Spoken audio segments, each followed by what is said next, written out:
and any of all our decisions made by us will always be for the betterment and greater happiness of all our fellow citizens, so help us God. Amen. I pledge allegiance to the flag of the United States of America and to the republic for which it stands, one nation under God, indivisible, with liberty and justice for all. Let's start the meeting by taking a roll call. Alderman O'Brien. Present. Alderman Sullivan. Here. Alderman Clee is here. Alderman Moran. Alderman Lopez. Here. Alderman Jettie. Alderman Clemmons. Alderwoman Kelly. I'm here, and I am still recovering from surgery. I can hear everyone, and I'm alone. Alderman Kamal.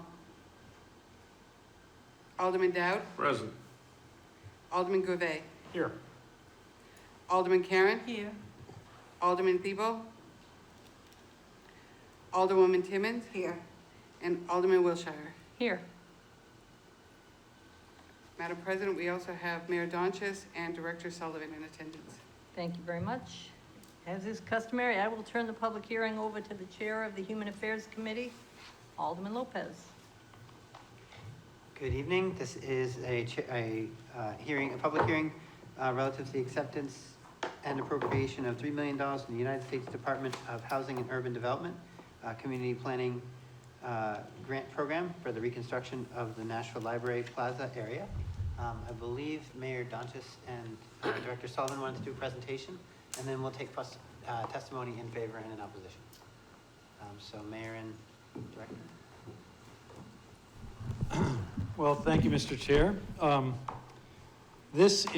We're here to testify about R-23-140, which involves the acceptance of $3 million from the federal government to be matched with local dollars already appropriated to build a new park next to the library, between the library and the Court Street building. So the total project cost will be about $4.5 million. This is a great project, one we've been working on for a long time. We have some wonderful parks in the city, the most renowned being Greeley Park in the north end, Mine Falls Park, Roby in the south end. But this will be a really fine park right in the middle of the city. And our parks are important to everyone because everyone can participate regardless of age, of economic status, of neighborhood. Anyone can go to any of our public parks. And this will be a wonderful addition. Matt Sullivan, Community Development Director, is going to give a few more details regarding the timing. Jen McCormick, the Library Director, is going to show you during the regular meeting of the Human Affairs Committee a presentation showing you mock-ups and everything regarding what this park can look like. I just want to thank the library and Ms. McCormick for all of their help and support during this time that we've been working on this, and also particularly Congresswoman Custer and Senator Shaheen, who worked hard to get this money appropriated by Congress. So this was a special appropriation, congressionally designated spending, they call it, that was designated for Nashua. So without them, we wouldn't have been able to get this. Anyway, so we appreciate everybody's efforts. So now I'm just going to turn it over to Matt Sullivan for a few more details.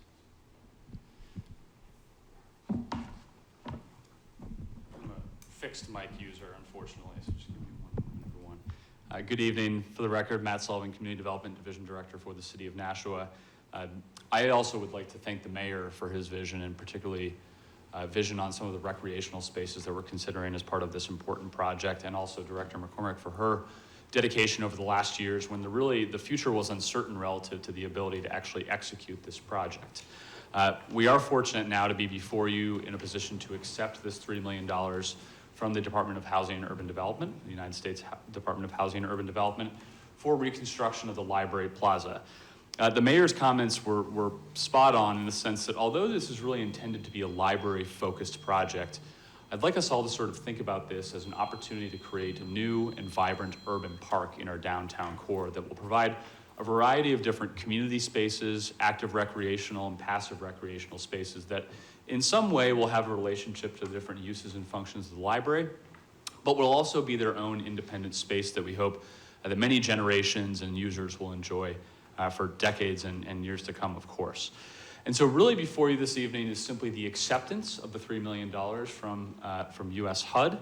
There are obviously some strings attached in the sense of reporting and how we use the funds, but it's intended broadly for the use of this project. Where we're at in the process right now, and Director McCormick will get into a bit more detail during the regular meeting as the mayor stated, we're really in the process of actually going back and looking at the community feedback that was collected, looking at the designs that were initially developed. It was sort of a 3-phase design when the project was first contemplated, doing a level of ground truthing as far as what current interests might be, and then actually working to tweak those designs and bring forward a more final project for construction in this area. There were sort of 3 contemplations with the initial design that many have seen as part of either the initial outreach process or, of course, the ARPA process, but there's really an active recreational, a passive recreational, and sort of a community space that's intended to be created by this project. Again, we'll get into a bit more detail about some of the design elements and where we're at in the project as we go into the more formal regular meeting. But at this point, I'd like to take any questions that you might have about the specifics of this HUD grant, what the timing might look like for the project, and any others that you may have. And members of the board, if you could ask any brief clarifying questions, to paraphrase Alderman Dowd. We will be having the full committee meeting after this. Yeah, are there any restrictions on the money as to what can and can't be done? That's an excellent question, Mr. Chair, if I may respond to that. There are restrictions in the sense that the money must be used for this project. Beyond that, I've been struck by the really broad nature of the application that was actually submitted for the project and the feedback from HUD on what we intend to do. We're actually at the point right now we're submitting a full project detail statement to HUD in an effort to accept the monies. So we sort of define what our project looks like, but they don't require you to have every nut, every bolt, or in this case, every shrub picked out. They really are looking for a broad community intent of the project. And so while we have to stick within that, there aren't a lot of boundaries there. Alderman Dowd? Follow-up. Is there any intention of using cameras to monitor what goes on in the park? I say that because in the schools department, we have high-definition cameras on all our schools because of vandalism. And the few events that we've had recently, we've been able to capture who did it and make them pay for it. So if we're spending this money to beautify this area, it might not be a bad idea to keep an eye on it. If I may, Mr. Chair, we're doing a few things to address that concern, but I would suggest that the first steps that we're going to take, Alderman Dowd, are actually going to be more passive security and safety measures. And what I mean by that is that we're taking a fresh look at different lighting, how open the spaces are in front of the library plaza, how much vegetation makes areas secluded or not. We're going to be making some changes in that regard because I think, to your point, while we want a very vibrant community space, we want it to be used for in the right way, I guess. What I can't speak to is whether or not specifically security cameras will be a part of that safety and security infrastructure, but I think more to come on that front. And so I don't want to answer that with a yes or no at this point in time, but I know we'll be taking steps to improve the safety and security of that plaza area. Any further questions, Alderman Dowd? Well said. Alderman O'Brien? Thank you. Thank you, Mr. Sullivan, for taking my question. I think this is a wonderful idea, and thank you for working with our congressional delegation and bringing this forward. But I'm wondering, what is the total scope? We have talked in the past in infrastructure, looking at the courtyard in between the library and 14 Court Street. Is that going to be included? Is that perhaps maybe a different project in looking at it? Mr. Chair, if I may respond. Please. That's an excellent question, and perhaps I should have started with a visual of the project as part of this conversation. I think we'll get to that a little bit later, but if you're thinking about the library plaza, the area that we're really talking about is the front face of the library to the entrance of Court Street, 14 Court Street, up to the walkway area, and then bounded on either side by really Court Street itself, and then by the library parking lot. Everything within there will be reconstructed as part of this project, with a few exceptions. We have a few sections of the courtyard that we may need to avoid for various reasons, based on some infrastructure and other things that might be in place, but it's really that entire rectangle that we're looking at. And that includes some accessible walkways that service multiple facilities beyond the library as well, and that may include 14 Court Street. Very good, thank you. Alderman Sullivan and then Kelly. Thank you very much. Director Sullivan, you had mentioned that the $3 million that we'll be getting from this grant goes towards the project. Could you go maybe one level deeper? Does the money have to be spent does it just include materials, or does it include materials and labor, or just anything that's involved with this project? So, Mr. Chair, I'll respond to that. It's really any scope that the city defines, and that could include, and this is not something we suggested at this point in time, but it could include some labor costs at the city level if someone was needed to manage the project or something to that effect. But those monies are all encompassing. And I'll tell you, at this moment in time, we intend to leverage outside construction expertise and outside construction resources for the project.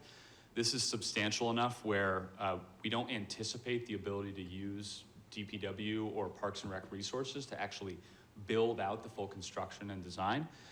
So we will have a mix of soft costs, architecture, engineer, and design, some hard costs for construction and any on-site testing services and that sort of thing, and then of course material purchase as well. It will include all of those things within the grant monies. And I should just be clear too, the mayor had mentioned this, on the matching side of the house, this grant actually does not require a true match in the sense that it's 80%, 20%, but the city, as part of the reallocation of the ARPA dollars, did actually allocate $1.5 million to this very same program. That was before we actually knew we were going to be receiving monies. That allowed us to move from a one limited phase project up to this full 3-phase project. And so I just want to again thank this board for the wisdom, or really I think foresight, to be prepared for some additional congressional funding to come in that would allow us to do the full project. And so we're at a $4.5 million budget right now. Okay. Follow-up. Alderman Sullivan, you have more questions? One follow-up, if I may. You had mentioned management of the project. Obviously, there's a chain of command. There's hierarchy when it comes to something like this, very public project. Mm-hmm. Who manages it day to day? If the project is not going according to plan, who is in charge of that? Great question. So in this case, it's both myself and Director McCormick that are managing the sort of the design phase of the project. What we have not determined at this point in time, because we haven't finalized the design, is whether or not we'll be using a CM process, a construction manager process, a general contractor process. And we haven't really determined at this moment whether or not we intend to have somebody on the city side sort of watching as a GC to the program. What we do know is that we will need some expertise in that realm. And so we'll certainly be bringing on construction administration services on behalf, done by a design team, by the design team. So really, when you're talking about project managers, Alderman Sullivan, it's myself and Director McCormick on the city side, but there will be, outside professional consultants assisting us, and perhaps even a city staff person that has a more direct conduit to the construction component of the project when that starts. Okay, thanks. Okay. Alderman Kelly, you're up next. I wanted to start out by asking you as chair if you'd like committee members to hold their questions to the second portion. Clarifying questions to what is being presented so that the public can offer public comment, but if we can restrain any opinions or detailed discussion, then we can address that at the Human Affairs Committee. Okay, perfectly fine. I can always wait, but I just wanted to ask, as someone who's been in a rough shape in terms of getting around, it sounded like you were looking at the accessibility. We talked about it being open to everybody, and I know that the library plaza is getting old, so I just wanted to make sure that this was a component of the design. Yeah, Sullivan? Mr. Chair, Alderman Kelly, that's a great question. It's one of the fundamental core tenets of this project, I would say, and that is, at a minimum, achieving ADA accessibility across the plaza area that we're looking at. You know, I don't want to say with certainty that there are areas that are not accessible or compliant at this point in time, but we know there are some challenging spots based on the grades and the topography over there. And I guess I'd be remiss if I didn't say that it will go beyond ADA accessibility, however. We're actually looking at in some of our active recreational areas, different sensory interactive features, different play features that will allow those who may be differently able to actually have the same experience or a like experience as those who may be more abled. And so I think we're going to be taking a very broad view of accessibility in every component of the plaza. And so I think it will not just be, again, the ADA accessibility, but actual feature accessibility. And then, of course, improving accessibility to the library, and that's one of the things that you're going to see in some of our preliminary designs as they're unveiled.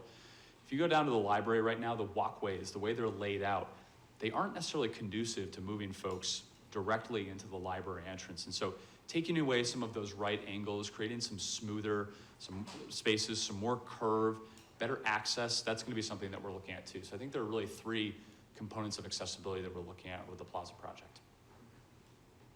That's great to hear. Thank you. Any additional questions from the board before we go to the public comment part? All right, seeing none. Thank you for your presentation, Director Sullivan. I look forward to seeing you at the Human Affairs Committee. So now we'll be taking testimony in favor of, let me get my resolution here. Testimony in favor of R-23-139. 140. I'm sorry. R-23-140. I had one job. Okay, anyone wishing to make public comment, please step up to the mic, give your name and address for the record.